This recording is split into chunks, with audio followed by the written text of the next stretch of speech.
Good afternoon, everyone. Thank you for the introduction. It was very generous. I'm going to be presenting on Ukuthwala, which is a cultural practice usually practiced in a lot of African countries in different forms. But today I'm looking at specifically the one that is practiced in the Eastern Cape. Some call it bride abduction. I prefer to call it Ukuthwala because of the political issues there. So the title of the project is Ukuthwala is a Custom of Darkness, the Violence of Ukuthwala and the Making of a thwalwa'ed Subject.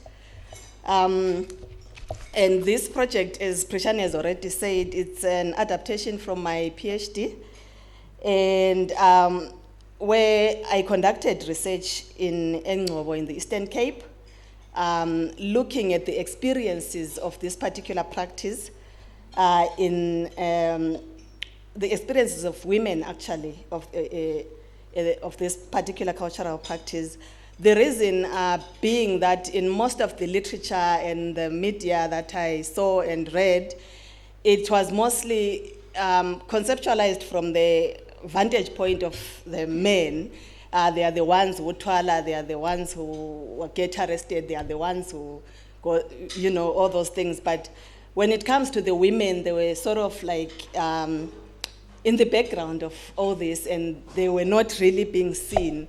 So I wanted to, in my small way, try and find out from their own understandings of the experiences of this cultural practice. And some of them I'm going to talk to you about today, some of the women. So Ngcobo is predominantly rural. It's known for its poverty issues. There is a lot of unemployment. And Ukuthwala-wise, it's known through the landmark case on Ukuthwala, where a man abducted a 14-year-old and took her to Cape Town for marriage purposes. And she escaped, and the guy was subsequently arrested, and he was imprisoned for 22 years. So for among other things, rape, beating, and kidnapping. So that's what Ngcobo is known for, Ukuthwala-wise. And when I went there, I conducted a few I conducted interviews with women, and what I tried to do was to solicit for their experiences of this practice, and I asked them to somehow tell me in a story form, tell me what happened, and just narrate the event itself and what happened beyond the event. Because in most cases, you know about Ukuthwala as an event, but what happens beyond the event, then it's somehow behind the scenes. So, and also when I was there, my position there was, I reflect a lot on my position when I went there, because the space for me was a bit, I was afraid, I was fearful of what might happen to me because of this particular cultural practice that I am really trying to understand, and it really, like my presence disrupted a lot of things. I'm there, as you can see there, I tried as much as I could to fit in, cover up, and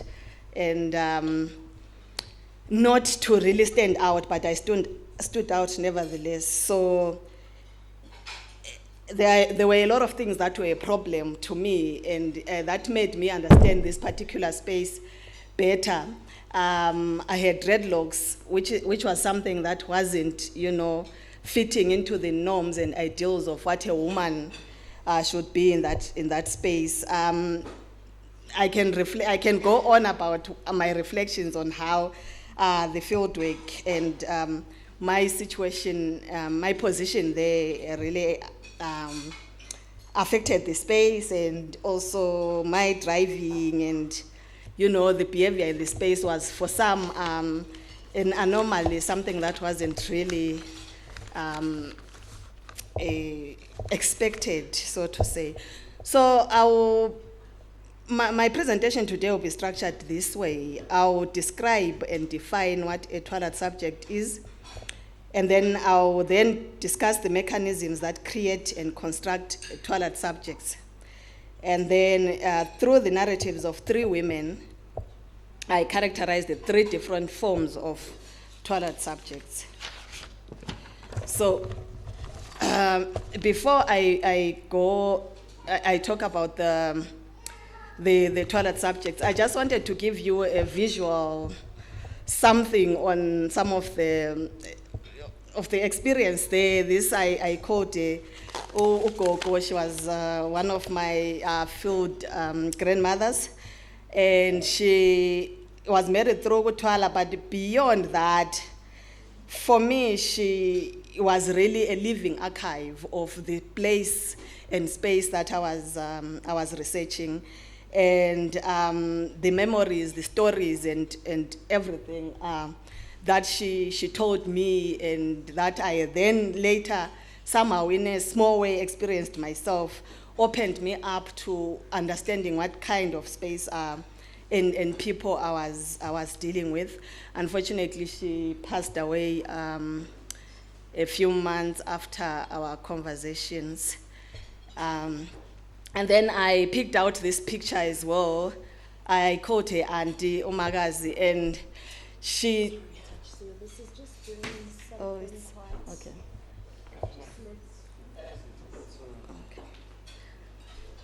So while we are waiting for that to be sorted.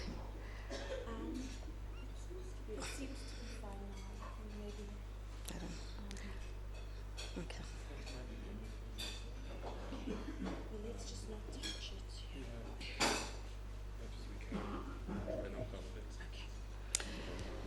Okay, go ahead. Yeah, so Umagazi, for me, she took her time to really try and situate me in this particular space in terms of feelings and how a thwalwa'ed bride looks, especially in the first few years, and how she is expected to sit. So she was seated behind the door there with the whole dress up, and she was really trying to show me how her feelings when she was thwalwa'ed and how she felt in a way. So, and then I'll go on quickly to talk about what a thwalwa'ed subject is. For me, a thwalwa'ed woman that I talk about here is a woman that was married through this particular practice of Ukuthwala.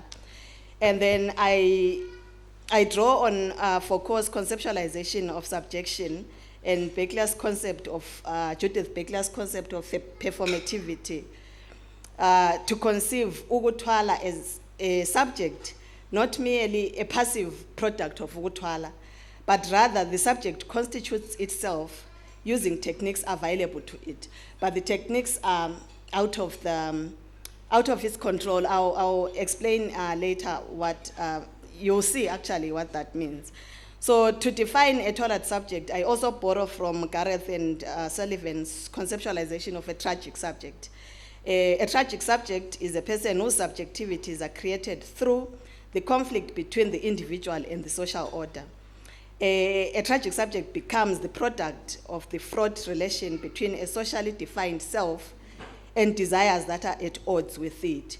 So as such, a subject of Ukuthwala, a thwalwa'ed subjectivity actually, is created through interpersonal violence, where men, through Ukuthwala, systematically terrorize women into an accepted new self, a self that women struggle to come to terms with throughout their lives. So I look at Ukuthwala beyond the event and try to trace the woman throughout, from the 14-year-old that got married. I talked to people that were 80, to people that were 60, 40, 30. So I tried to trace that. So, so in the way I would talk about this tragic subject is a person whose life is, defined by feelings of powerlessness, longing for a lost life, and imagination of a possibly different self. So her life is experienced through hate, fear, abandonment, dreams that were violently ended, and living in a state of fear, especially of what might happen if she did imagine a different self. Sometimes I'm tempted to define this subject as someone who lives in a state of what Linda Green calls a controlled hysteria. But because I'm afraid to explain in concrete terms what that is, I shy away from that, but I like it. I like to put it that way. So I want also you guys to be just read that quote by Pumla to understand how this woman that I'm talking about is, seen in South Africa. This is like not just thwalwa'ed women, but women in general.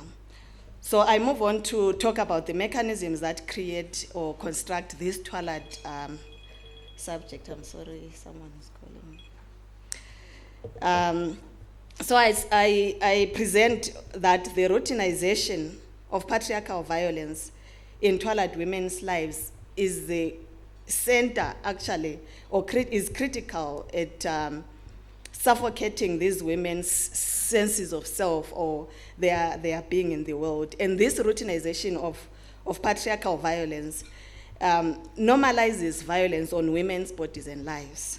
I argue that. So female, another mechanism that constructed thwalwa'ed subject is female fear. I borrow from Pumla's Female Fear Factory. And I present that the discourse of fear naturalizes certain forms of behavior, enforces discipline, and normalizes certain embodiment. And the third thing that creates this thwalwa'ed subject is rape. And this is not in, order of gravity, because I think rape is actually comes first. And it is an expression, I argue, of Ukuthwala. Without rape, the marriage is not legitimate. So what happens is when someone is abducted, to cement that as a marriage, they have to sleep with them on that particular night. So women wouldn't talk about it as rape in the language of rape, but they would say, I was forced to sleep with this person, we were forced to do this. So I couldn't find any other better way of describing rape because it was just rape. So rape is also central to create this tragic subject that I'm talking about. There were also cleansing rituals that were done. These cleansing rituals are supposed to make this woman accept the new life, accept the new husband and the new family, and somehow get to accept her new identity and live happy. But the issue was the cleansing rituals come because some of the women resist. I'm going to talk about it later. There's also the issue of battering. These women are beaten up from the point of abduction. One of the fundamental things is beating up. So talking to women, every one of them, I conducted about 45 interviews, but I talk about 3 here. Every one of the women talked about how this particular practice involves beating. That beating is meant to subdue this person to accept. But with men, they will talk about it as it's part of our culture. You just have to understand that it is part of our culture. So there is a lot of, there is also kidnapping, which is central to this, because for you to be a thwalwa'ed woman, you have to be kidnapped first. And there is a lot of shaming, especially if you go in, you are raped, and then you escape. you can't, you are now that person's husband forever. Hence, for some women, they would leave and go to Cape Town, to East London, to other, because they couldn't, stay with that kind of shaming. And then there are also everyday practices that increasingly punish women. And by this, I'm talking about threats, I'm talking about insults, constant monitoring. There's a lot of monitoring that happens, manipulation, humiliation, intimidation, all the other everyday things that women, even who are not thwalwa'ed, are subjected to. So the central argument of this paper that I'm trying to write is that through a feminist narrative analysis, I argue that through its technologies of violence, Ukuthwala creates a tragic thwalwa'ed subject who is forced to acknowledge a new self. And through the narratives of three women, I characterize the three different forms of thwalwa'ed subjects. Okay. And these three different forms I argue that Ukuthwala produces a violable subject. The second one is Ukuthwala produces a controllable subject. And the third one is Ukuthwala produces a hardened subject. And I believe there is more to these than these three, but I'll talk about these three today.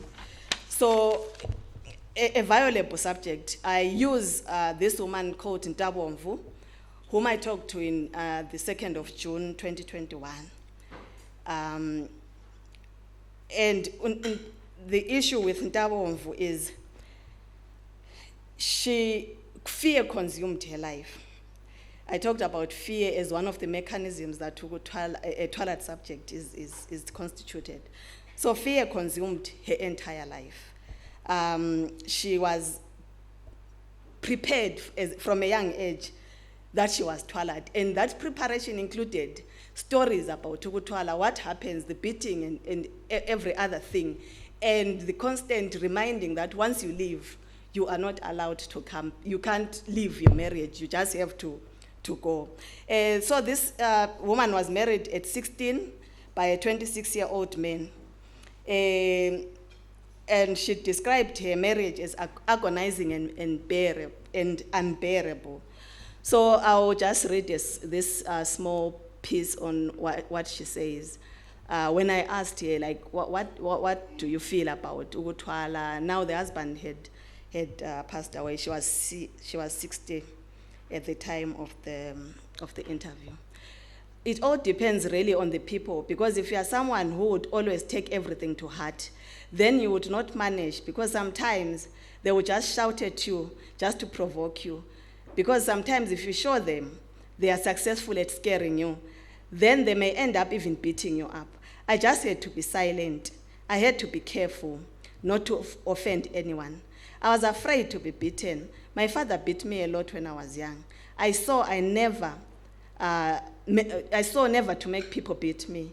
He beat me sometimes, that's referring to the husband, especially when he was drunk, but not too much. By the time he died, we were doing really well. When things get better, you just stay, and you almost call the shots, whatever it is that you want done with your home. You tell him and he does it. But during the first days, you could even use poison. Can I give this one to my sister? No, can you take this one? No. Yeah, so one peculiar thing about Ndlovu was that she talked about being anxious all the time. And she was terrified that every time the husband would come home, because he didn't work, he was working in East London. And when she hears that the husband is coming home, she would always start now reliving that horror of being raped every day. And she talked about it, that it was like you are raped every time he comes.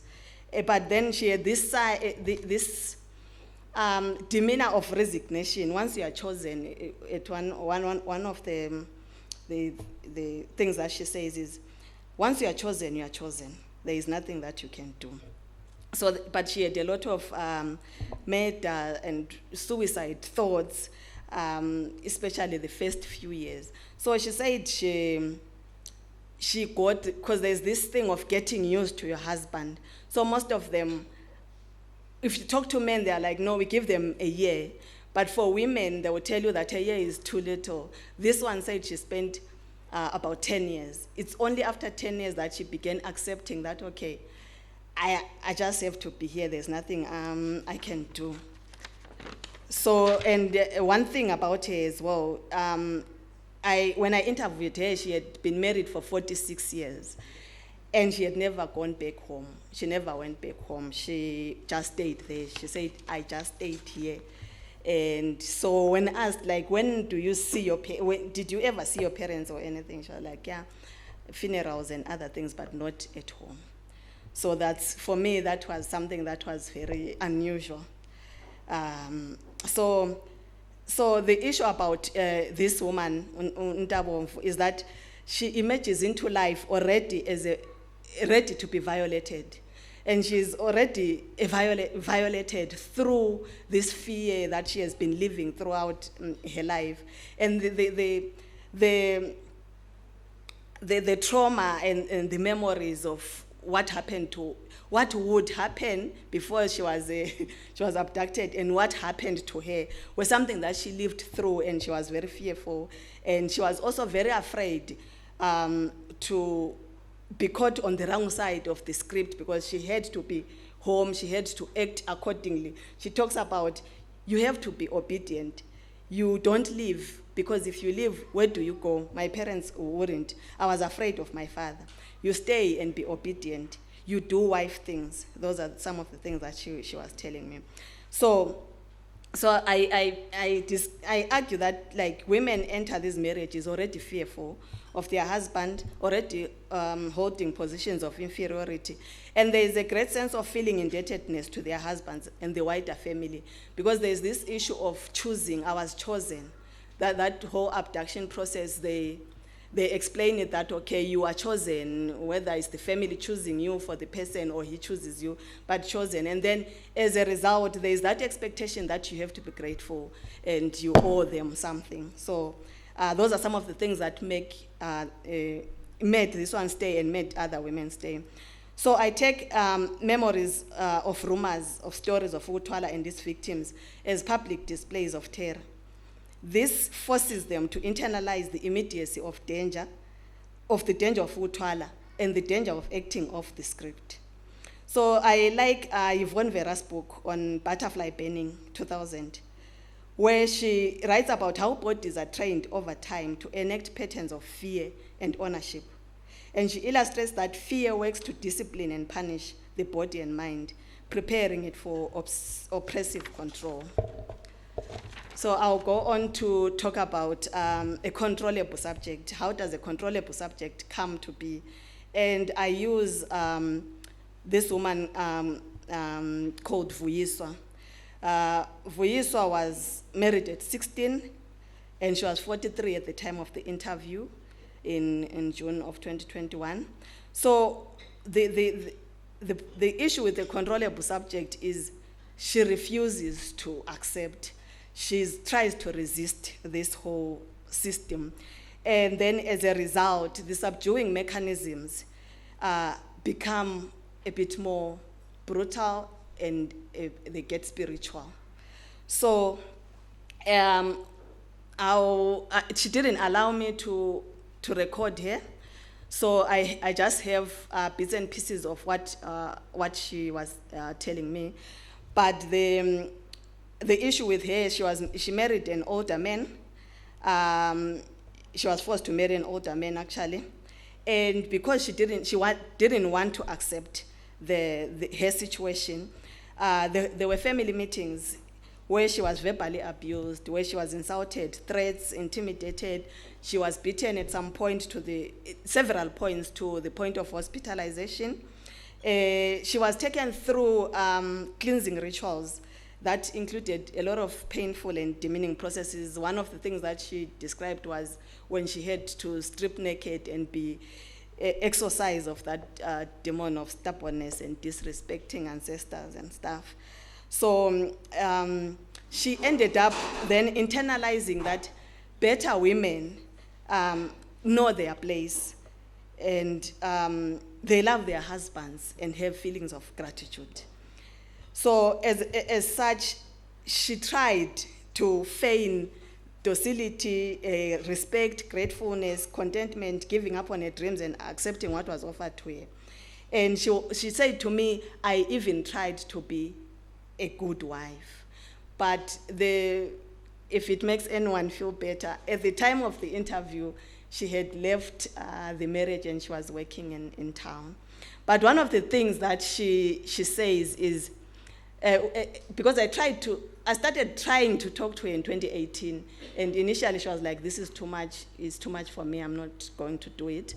So I let her. But in 2021, she seemed interested. She's like, oh, you're back. Oh, so what's happening in your life, blah, blah, blah. And then we started talking. So then she says, talking about this will make me mad. It will make me kill people. I don't want to do harm to people who did this to me. Do you understand? That was when I was still trying to. And then at some point in her narration of what happened to her, she says, this marriage destroys you from inside. And also she explained that there is nothing that they didn't do to her. So to the point where she was this controllable woman for a while, that is after they had done everything, and she decided that, okay, this is what I'm going to do. But at the time when I met her, she says the husband was now old and whatever, and she could do whatever she wanted. She left. But then that also came with being accused of witchcraft, because the husband was sickly, of labeled a prostitute in town. There were rumors that she was dating people, blah, blah, blah. There were a lot of things going on. And it just reminded me of one of Phumla Gqola's articulations of how patriarchy punishes people, how daring to subvert it will punish you bitterly. So, yeah, and then, so I argue, following Judith Baker's, that there are normative language routines that become resources of thwalwa'ed, that thwalwa'ed women can draw on to project the expected models of womanhood and femininity. The issues around, you're a prostitute, you're this, then you somehow want not to act like a prostitute, or someone who disrespects the ancestors and all those things. So this also demonstrates that through adopting submissive routines, such as withdrawals from one's interests, adopting and feigning interest in those activities prescribed for wives, holding their bodies in ways that suggest resignations, smallness, talking highly of the husband and his family, etc. These women performatively evoke existing cultural tropes of the thwalwa'ed woman. So that is the controllable subject. I move on to,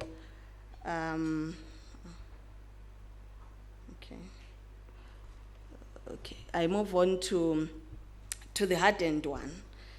So the hardened subject is one that is constantly being told to ukuqina, to toughen up, to kunyamezela, because there is no other option really that is available to her. So I use that to I use Nomsisi, I call her Nomsisi, to demonstrate how a hardened subject comes about. And she wasn't very old. She was 31 at the time of the interview. And she had been married at 21. She was actually the oldest of my participants. At the time of her marriage, she was 21. Normally it's 14, 15, 16, thereabout. So she was married while she was abducted while waiting for a boyfriend to come from Cape Town and marry her. So she resisted. She ran away several times, but was encouraged to stay. And the people that are encouraging her to stay is the family. The grandmother especially was very central to encouraging her to ukunyamezela, to be strong, and to take it as a woman. So she resisted the marriage. She was married also by a very older man whom I had the privilege of seeing, because she didn't mind me seeing the guy, and she wanted to somehow humiliate him. So she ran away several times, and she was told by the uncle that she was not welcome back home because she would frequently go back. And she also enjoyed the issue of changing clothes. Because remember that first picture that where she was wearing that, she was expected to wear that, and she was saying those clothes are heavy and I didn't want to. So going home, she would then wear whatever she wants. Then the uncles were like, no, you're no longer welcome. So she had nowhere to go.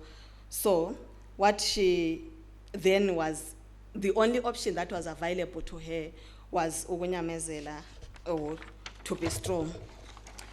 So this ukunyamezela, or to be strong, it's really made to, it's said actually for people to tolerate or cope with chronic adversity.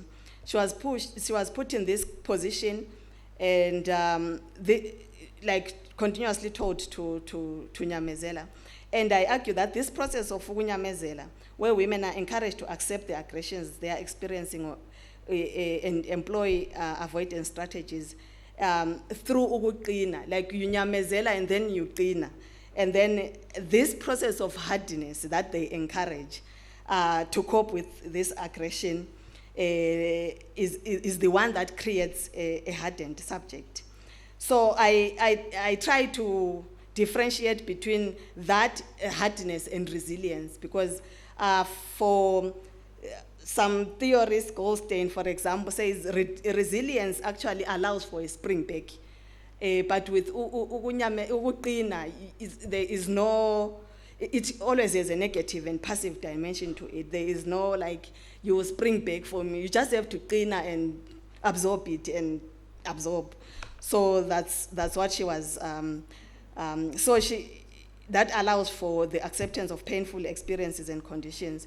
So it created this subject that for me was really,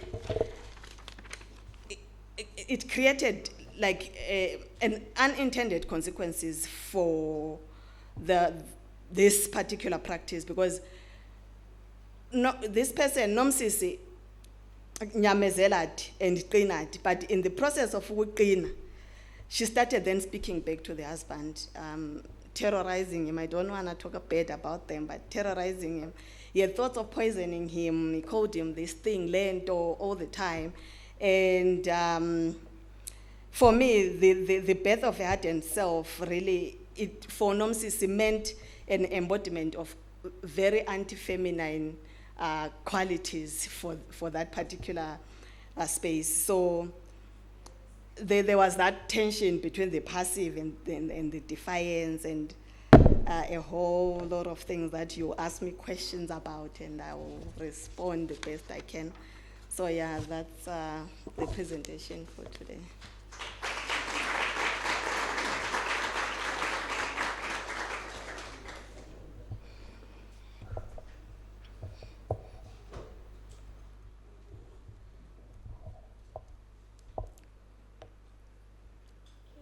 Well, thank you very much, Thatshisiwe, for presenting, and for also going out and doing this research, which I think is important and is not easy, and is definitely a very valuable contribution to our understanding of all of these kinds of questions, violence and feminism and resistance and all the things that you're interested in. So thank you. We'll now take about half an hour to, if anyone has any questions or comments that they would like to make, then just raise your hand and I will bring this microphone to you.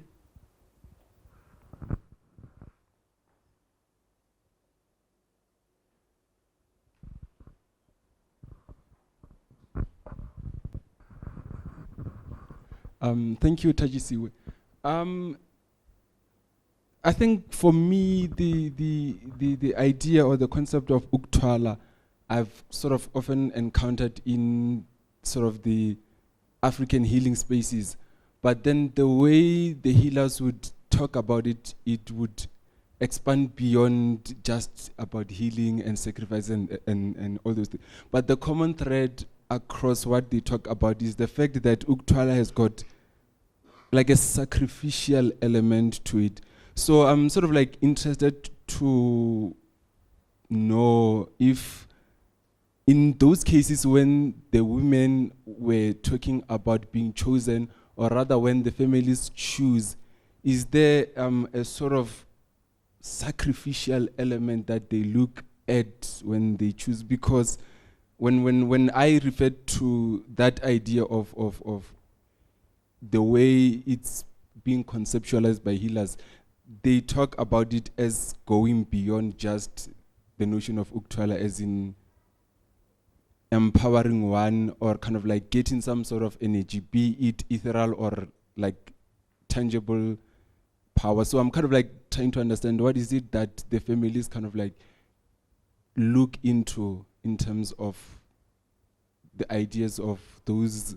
I don't know if that makes sense, but I'm trying to kind of like think of Ukuthwala in this sense. What do they really look into? What is it that that's kind of like sacrificial? Let me just put it like, what's the sacrificial thing that they kind of like look at when they like abduct the wives? Okay. Yeah. I can respond. Okay.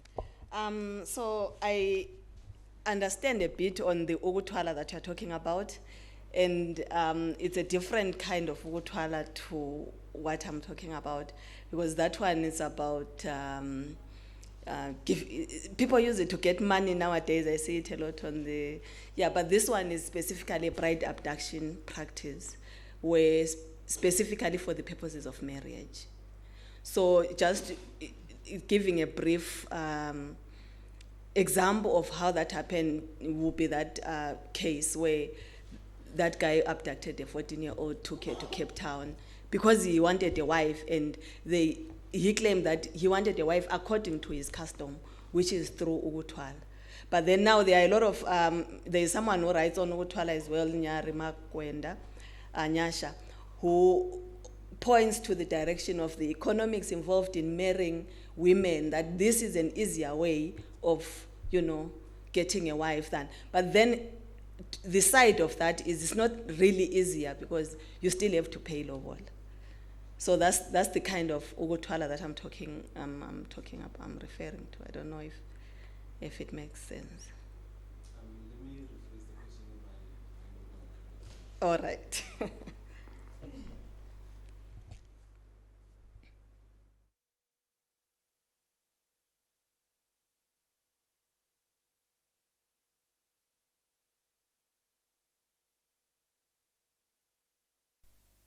Hello, my name is Sikumbuzo.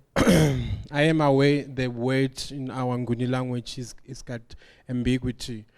Ukuthwala, forced marriage. Ukuthwala, the long-term process of obtaining wealth through dark means. So I just want to get back to the subject of Ukuthwala, which is abduction and forced marriage. So I want to find out from you, ma'am, have you ever met someone who was twala'd by a man, left and went back home? Then when that person at home decided, no, I want to go back to where I came from, where I was forced into that marriage. I feel alienated at home because no one is supportive of me, because I deserted that forced marriage of which they feel is legitimate, like the parents, maybe the villagers, and other close, people related to this individual. Thank you. To respond to that, I thank you for your question. I met a lot of women that were twala'd and escaped or left. Unfortunately, I heard stories of people that would go back, but I didn't meet someone who told me that I was twala'd and then I went back. But there are a lot of women that used different ways, which I write about in my thesis, of trying to subvert this particular cultural practice. And that includes running away, taking contraceptives, because one of the things that actually also cements beyond the rape is the birth of a child or pregnancy. So some women would actually take tablets to not be subjected to this practice. But in most of them, they would then leave, because then living conditions there, once you have done that and disrespected the ancestors and the elders and whatever, were not good. So they would leave to Cape Town. I met them when they were older and they are back from Cape Town. And they were staying with their children and stuff. So yes, they would leave, but I didn't meet someone who said I left and came back.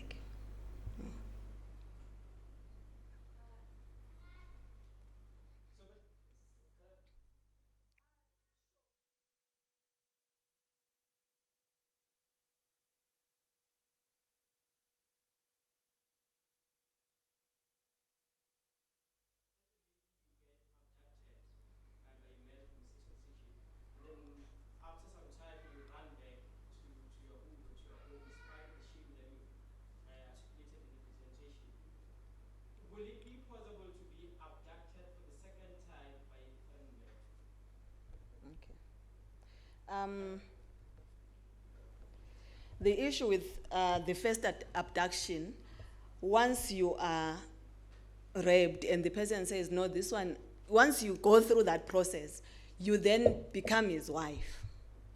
So, in most cases, you are so and so's wife, you can't be seen with other people. But I had women who were married by other people outside of Ukuthwala through, proposals and other things that you guys have the privilege to do. But through Ukuthwala, I never met anyone who was re-thwalwa'ed. So, yeah. So these ladies or these women are still ladies because they were still young at the time. Yeah. So were they grieved at an early age by their fathers or mothers? That were they aware of this amasiko or this culture of theirs? My daughter, when you reach this age or when you reach 15 or 17, you'd be abducted or you'd be expected to go through this and this and this. Just like us men, back in the day, our fathers would tell you that when you reach 21, you must be owning a car of kettles and stuff so that you can bring in umakoti and stuff. So was it a same thing with ladies? I'd like to believe it's Xhosa culture. Yes, it is. In that context. Okay, so remember the first person that I talked about, Ndlovu, who I said through fear and rumors of Ukuthwala and stuff, she was already, at the time of Ukuthwala, was already a violable subject. She was ready to be violated in whatever way through this custom, because it's something that she had been socialized into from a young age, that you'll be thwalwa'ed and then you go there and then you have children and we don't want to see you back. And she stuck to that and she tried to act or be what they wanted her to be, which for most of them, and including this one, was contrary to what she wanted to be or what she dreamt she would be. Because somehow, because of there's this parallel system of marriage that exists alongside this one, and people know that this one is a violent one and you don't get to choose and you don't, so people obviously gravitate towards, I want to know what love is because I don't know what love is. And most of them would be like, I don't know, you guys talk about love, I don't even know what that is. And I never experienced that because I was just picked up. If you see this one on the screen, oh, she's not on the screen anymore. But she says that I was just picked up, that's how I got married, I was sad. That's how she started her narrative with me. So it really depends. It's really, they are socialized into this, but they also know that there's a parallel system. So some would actually prefer the other one, but it depends on which came first. So, yeah. Hi. So this is not a well-formulated question. I'm just thinking out loud. But please could you tell us more about the power dynamics within these relationships? So from the stories that you told about these women, at the beginning of these marriages, it seems that men hold a lot more power over women and that they torment their wives. And then there seems to be a slight switch in these relationships where women begin to use belittling language. You mentioned the one woman calling her husband a thing. So could you just tell us more about how this happens, when it happens, and maybe some of the stories that you've seen of this happening in marriages?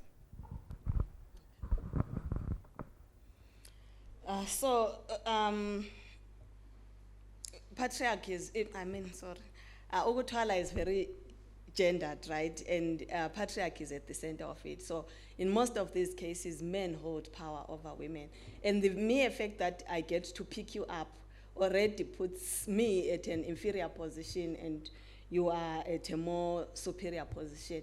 And the idea of getting used, where for men, it means this woman has accepted staying with me, probably now loves me and stuff. But for women, getting used to it, it's when they now can assert their own, power over things, over the running of the home. So in one of the chapters, I talk about resistance, I talk about how these women use these resources available to them. Like, I have children for you now to claim for their rights. I have children for you now, therefore you have to respect me. Or I bore you 10 boys. One of the women had 10 boys. Therefore, you have to respect me. So somehow, as time goes on, they tap into these resources that are available to them to try and, in a way, subvert these, structures that inhibit them. I talk about how they are vulnerable, but their vulnerability shifts in a way. There is some point where you feel it's heavy here and not here, and it's heavy there and not there. So I took it as there are moments where they can carve spaces for asserting their own powers. But what I argue is that at the end of the day, the power really lies on the men and the system that puts these women in this kind of situation. Yeah.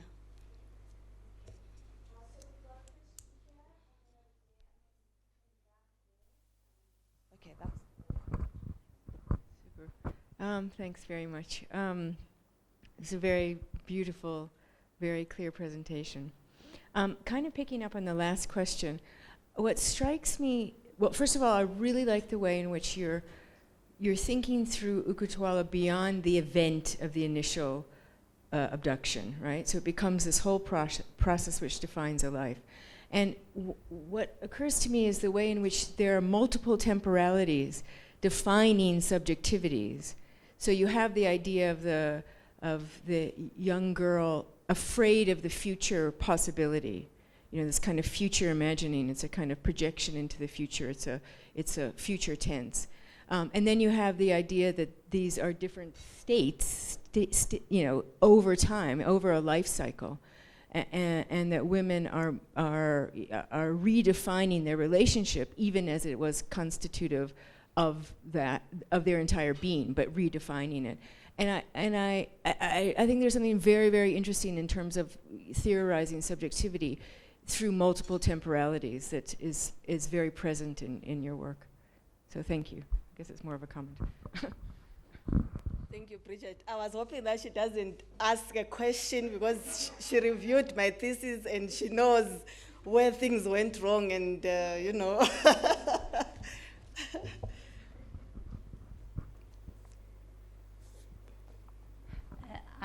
I just want, working, yeah? I just wanted to ask, did you ask any of the women who'd been thwalwa'ed what their attitude would be if a similar thing happened to their own daughters, and whether they discussed that with their daughters and how they discussed it with their daughters? Yes, I had conversations with women who were married through this. And for some of them, it was a complete no, you can't get my daughter like that, I'll have you imprisoned. And for some of them, there's a lot of pushing back against this whole human rights thing, which some people feel it's a bit foreign and it's white people's things, it's for the educated and stuff. And they will be like, this is how we got married, and at least when you get married this way, you get to stay, because it's not like you love them, and when you decide you don't love them anymore, then you leave. So for some who would be like, if my daughter gets someone who will and then keep her. It will be fine if she gets married through this, but I don't want her to be beaten up, and I don't want her to be abused. Then they invoke again this discourse of human rights and stuff, and I won't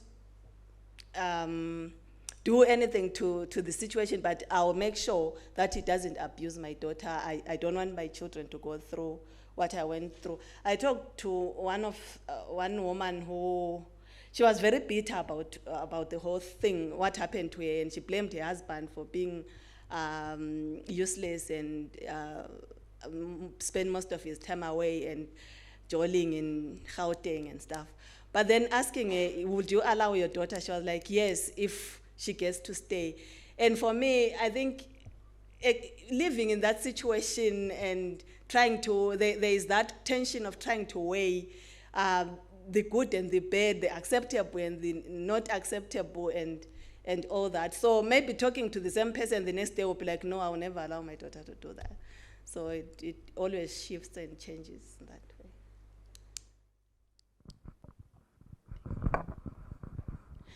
Sanbonani, I hope everyone is well. Thank you for your wonderful work and very relevant research. I have a few questions. The first one is with regards to, I would imagine there's a lot of unraveling that happens throughout the course of conducting these interviews. So then what practices of care do you have for yourself as a researcher and also for your research participants? Thank you for that. Not just for ethics, but the ethics committee wanted me to have a psychologist on standby. I had a psychologist on standby if one person or people felt like they were, no longer, they were being harmed in any particular way. But for most, or all of the women that I talked to, some of them, it was the first time talking about it. And it was a time for them to really reflect on what happened and talk to someone who won't judge and who they thought I'm educated and therefore maybe I'll understand things better than them. So I never really had issues with my participants in terms of, even this one who I tried to talk to in 2018 and she refused. I, begged off because you can't do that to someone. But then for myself, I don't know, I'm dealing with it on a day-to-day basis. I haven't really, you're not the first person to ask me that, but yeah, it was very difficult. Most of my research was in 2018, and then for the entire year of 2019, I couldn't do anything. I was just thinking about this and what happened, and I couldn't write. I only started writing in 2020 where I felt better, and my sister here was the transcriber. Maybe she also is dealing with trauma, I don't know. So yeah, I don't know. But yeah, for them there was something in place, but it never really, and they have my numbers to call. I'm in contact with some of them. I didn't have any issues.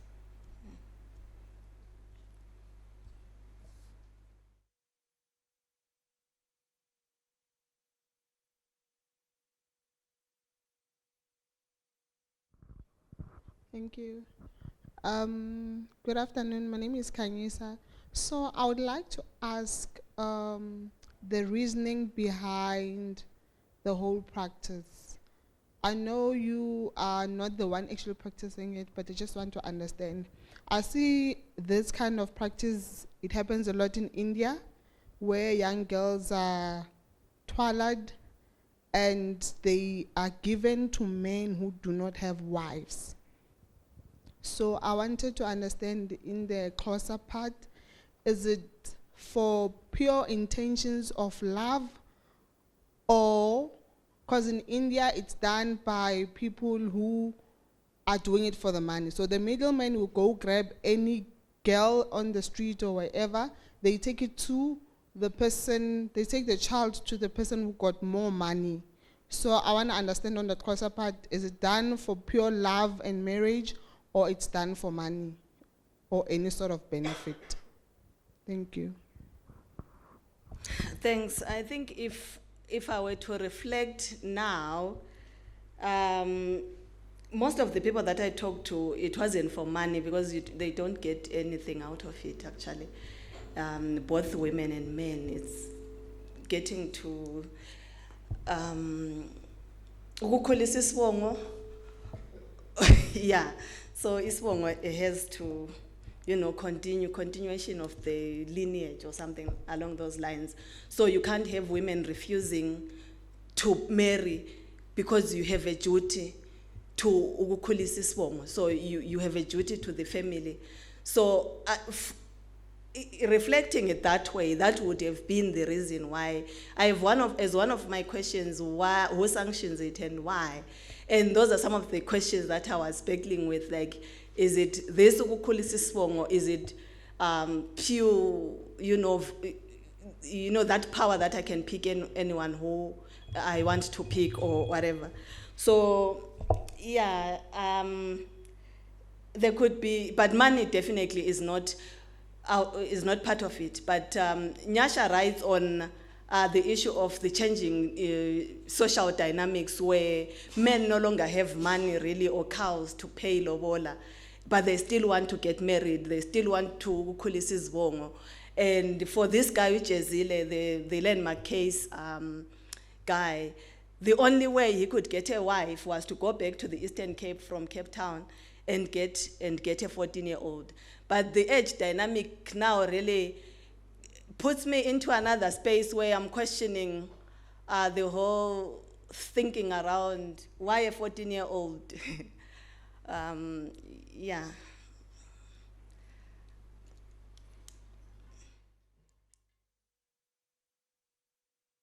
Hello. Okay, so we've got one more here, and then we'll come back there. And I think that's all the time we have for, unless there's one more burning. But sorry, I'm going to give it to the woman. Here you go. Okay, very, very interesting presentation. My name is Noah from philosophy. It seems you have overlooked some very interesting interviewees. I wonder, why did you fail to interview traditional leaders or people, all the people in charge of initiating young ladies in that area? Because we know for boys, they've got also initiation prior to circumcision. Does that kind of school also initiation exist for girls? If so, then we may question all the claims these people have made here, in the sense that a little bit like, as my brother said,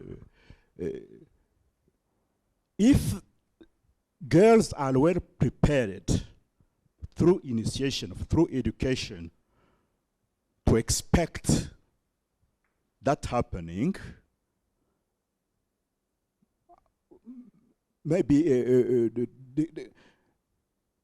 the level of tolerating or withstanding the pain may be stronger, higher, than something happening like that by surprise. So, are they initiated in this kind of culture? And also, where is the role of traditional leaders? Because if I mention traditional leaders, it's in order to put this practice into the cultural setting, right, and then give it a meaning. But if traditional leaders are not involved, how can it have a cultural meaning or setting? So, thank you for your question. Just briefly, my first day in the field, I went and talked to traditional leaders asking for permission to interview people. And one of the traditional leaders says to me, "Are you coming in to teach our women about marriage?" I said, "No, I want to learn about marriage." And then he was very happy to share with me that he married a 13-year-old. And he took her to school, but he said it's better for me because I took her to school. Some people marry and close them in their hearts or houses. So I talked to traditional leaders. It's a culturally sanctioned practice. It's allowed within their culture. So traditional leaders are involved and they know what's happening. In as much as if you choose to go to the police, for some people they choose to go to the police, but the issue that I encountered was the police were part of the communities and they want to understand this particular practice. But for me, there was no way of, I don't think there is any way to initiate a 14-year-old to rape or to physical violence or all the things that they do to these women and girls. So I don't think even if there was a school to initiate them into Ukuthwala, it would make the burden easier, because beating is beating. You can't withstand it better. You are still beating. It's painful. So I wouldn't say, unfortunately, there are no schools that initiate girls into this particular practice. But even if there were schools, I don't think it was going to be of help to them. Yeah.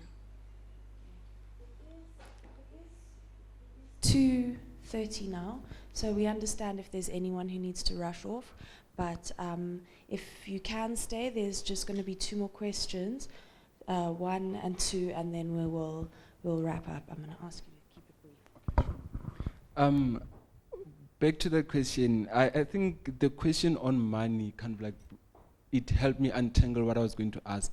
So in the sense of the sacrificial element, was not in the sense of Ukuthwala as in money, but then kind of like looking at the violence of how when the girls are taken, especially Andi says Bongo, what does that actually, stretching the whole concept of Ukuthwala, what does it mean? What is it that is sacrificed of the girl? It may not be literal, it may be not literal sacrifice, but what is it that the girl's abduction and being made, what does it bring into, what's the importance of the girl? So that's what I'm trying to come into. What is it important, why is it that important to have that abduction? I don't know if it still makes sense.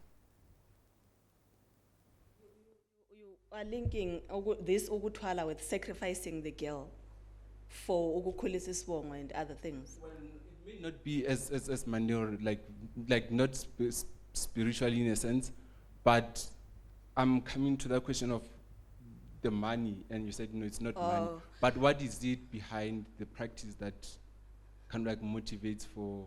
Okay, so if the money that she was talking about is lobola money, then it could be one of the reasons why this thing is allowed, because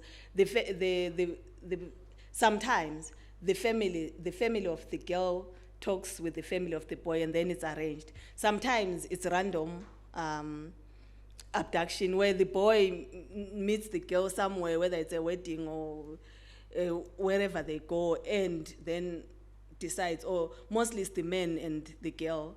So it's arranged, sometimes with the parents in the background, sometimes without the parents. The parents are notified that we have the girl, and then they start initiating processes of paying. And the advantage of Ukuthwala is there is inkomo yesithwalo, like there's a cow that you pay specifically for abducting to, appease parents and the ancestors and stuff. So it could be one of the reasons, but I didn't pursue really the parents, because these women that I was talking to, I was specifically looking at them, and I didn't I would have talked to them as parents. Would you take money through this? But unfortunately, it was beyond the scope of my work.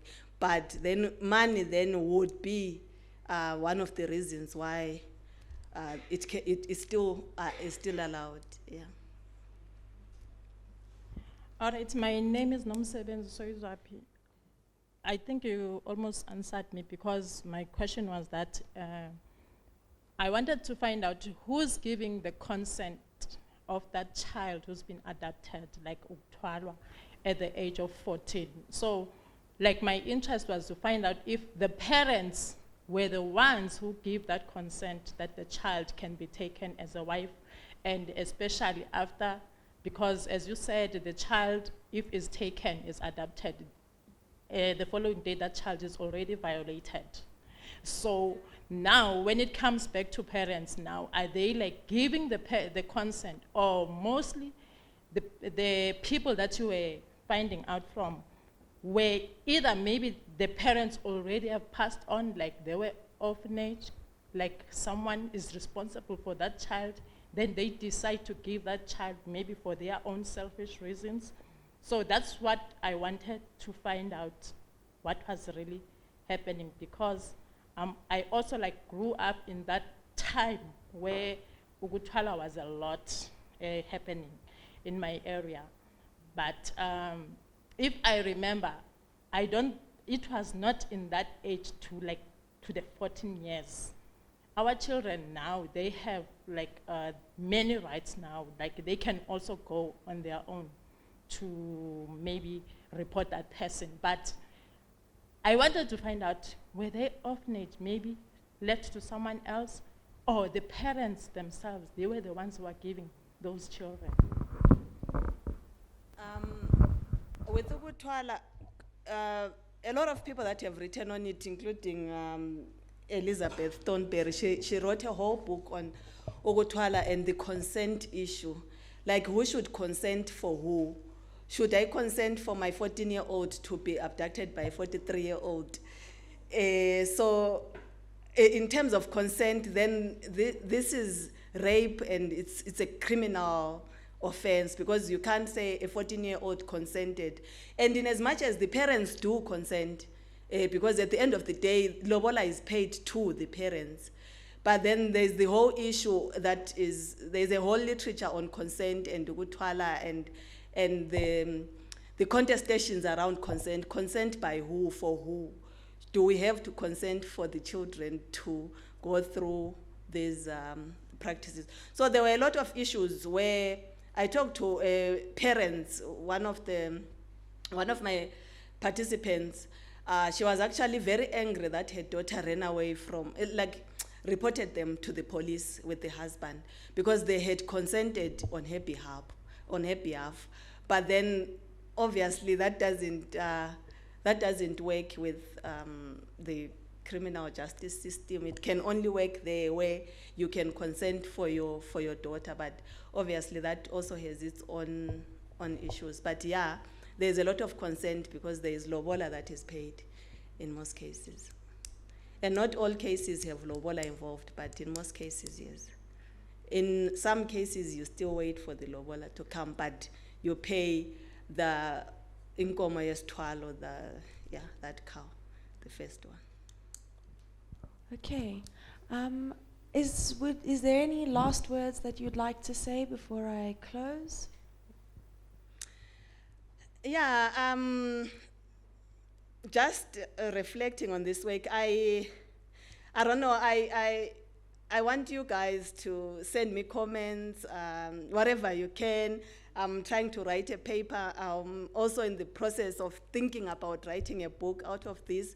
So your comments, critics, where you think I'm going wrong, off the rail, the closer people here will assist. Anything, I would appreciate if my contacts are there, if you just contact me and assist me write this.